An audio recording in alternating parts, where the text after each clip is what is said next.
റസൂലിന് ഏറ്റവും ഇഷ്ടമുള്ള ഭക്ഷണം മധുരമുള്ള ഭക്ഷണങ്ങളായിരുന്നു. കേട്ടിട്ടുണ്ട്, പായസമൊക്കെ വലിയ ഇഷ്ടമായിരുന്നു. ഒരിക്കൽ ആയിഷ ബീവിയും റസൂലുള്ളാഹിയും മാത്രം വീട്ടിലാണ്.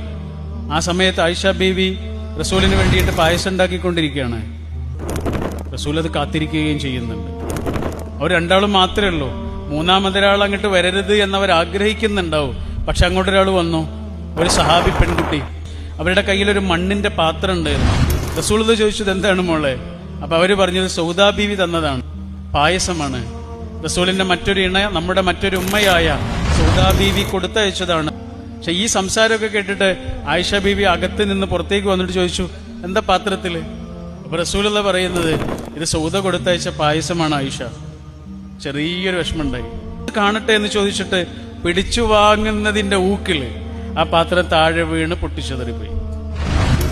അകത്തേക്ക് പോയി വേറൊരു പാത്രം എടുത്തു കൊണ്ടുവന്ന് ചിന്തിപ്പോയ പായസം കൈകൊണ്ടിങ്ങനെ ഈ പാത്രത്തിലേക്ക് തുടച്ചെടുക്കുന്നതിനിടയിൽ ഹബീബായ റസൂൽ ആ പെൺകുട്ടിയോട് പറഞ്ഞു, മോളൊന്നും വിചാരിക്കരുത് കേട്ടോ, ഉമ്മാക്കൊരു അബദ്ധം പറ്റിയതാണ്.